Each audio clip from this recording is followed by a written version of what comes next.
இன்று விண்ணிலாவில் அந்த ஈர நினைவில் கண்டு தவிப்பதேனோ மனம் கலங்கி புலம்புகிறேன். அனைவருக்கும் வணக்கம். எம்பி சிறப்பு பள்ளி மற்றும் கமலம் வரலாற்று மையத்தின் யூடியூப் சேனலுக்கு உங்களை யாவரையும் அன்புடன் வரவேற்கிறேன். இந்த வரப்போற vlogல நீங்க என்ன பார்க்க போறீங்க அப்படின்னா, ஒவ்வொரு நாளும் அன்றாட வாழ்க்கையிலே நம்ம சமையல்ல யூஸ் பண்ற ஒவ்வொரு பொருட்களை பற்றி எங்களுடைய சிறப்பு குழந்தைகளுக்கு நாங்க சொல்லி கொடுக்கணும் அப்படின்னு சொல்லி தீர்மானம் பண்ணோம். ஏன்னா சமையலுங்கிறது அவங்களுக்கு என்னன்றது ரொம்ப தெரியாது, ஆனா ருசியான சாப்பாடுங்கிறது அவங்களுக்கு ரொம்ப ரொம்ப விரும்பி சாப்பிடுவாங்க. அதுக்கு தேவையான மசாலாவுக்கு இல்ல அதாவது கிராசரி திங்ஸ் எதெல்லாம் கிச்சன்ல வீட்லயும் சரி ஸ்கூல்லயும் சரி யூஸ் பண்ணி டேஸ்டான சமையல் எப்படி பண்றாங்க, அதுக்கு இதெல்லாம் என்னென்ன யூஸ் ஆகும் அப்படிங்கிறத அழகா எக்ஸ்பிளைன் பண்ணி சொல்றதுதான் நீங்க வரப்போற vlogல நீங்க பார்க்க போறீங்க. நீங்களும் பார்த்து எங்களோட சேர்த்து என்ஜாய் பண்ணுங்க, கமெண்ட்ஸ் கொடுங்க.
எல்லாருக்கும் பிடிக்கும். இது என்னது? இது சாப்பிட்டா இது என்னது?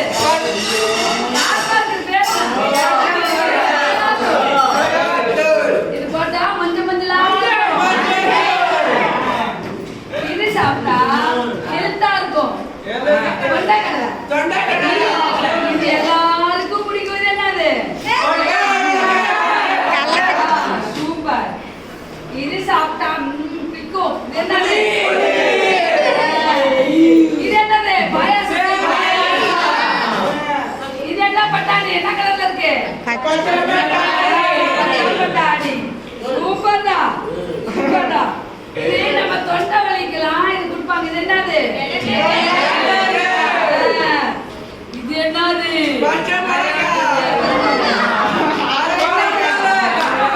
என்ன மிளகா? இதே யாராவது அழுக சொல்லணும்னா சூப்பர். சாப்பிட்டீங்க தானே? சரி, இன்னைக்கு நம்ம groceries தான் பார்க்க போறோம். groceries-னா என்னது? மளிகை பொருட்கள். சரியா? இப்போ அந்த சார்ட்ல வந்து அழகா எல்லா மளிகை பொருட்களும் அழகா என்ன பண்ணிக்கிறாங்க? சிப்லா கவர்ல வந்து லைன் பண்ணி அழகா அரிசி, உளுந்தம்பருப்பு, கடலைக்கொட்டை, வெந்தயம், பருப்பு, பச்சை பட்டாணி, சீரகம் இந்த மாதிரி அழகா சார்ட்ல என்ன பண்ணிருக்காங்க? அழகா போட்டு பேக் பண்ணி சார்ட்ல அழகா ஒட்டியிருக்காங்களா? இன்னைக்கு இந்த நம்ம மளிகை பொருட்கள் பத்தி தான் நம்ம பார்க்க போறோம். சரியா? உங்களுக்கு அதோட பொருள் அந்த பேரெல்லாம் என்ன அப்படின்ட்டு நாங்க உங்களுக்கு சொல்லி கொடுக்க போறோம். அது இல்லாம நீங்களும் வந்து எடுத்து நாங்க கேட்கிற பொருளை நீங்க எடுத்து காட்டணும். சரியா? நாங்க கேட்கறத வந்து நீங்க எடுத்து காட்டணும். சரி, அம்மா எல்லாம் இது என்ன பண்ணுவாங்க? இந்த மளிகை பொருட்கள் வச்சு அம்மா என்ன பண்ணுவாங்க? என்ன செய்வாங்க? சமையல் செஞ்சு தருவாங்க தானே? இதுல இந்த மளிகை பொருள்ல வந்து என்னென்ன திங்ஸ் வந்து எது எதுக்கு தேவையோ அதெல்லாம் போட்டு தானே அம்மா செஞ்சு தருவாங்க நமக்கு சாப்பாடு. அம்மாவா இல்லையா? விதவிதமா கேக்குறீங்க தானே? அம்மா எங்களுக்கு அது செஞ்சு கொடுங்க, புளி சாப்பாடு செஞ்சு கொடுங்க, இது கடலைக்கொட்டை சட்னி அரைச்சு கொடுங்க அப்படி நீங்க கேட்பீங்க தானே? கேட்பீங்களா? அதனால நீங்க என்ன பண்ண போறோம்? இந்த மளிகை பொருட்கள் பத்தி தான் நம்ம வந்து உங்களுக்கு பார்க்க போறோம், உங்களுக்கு சொல்லியும் கொடுக்க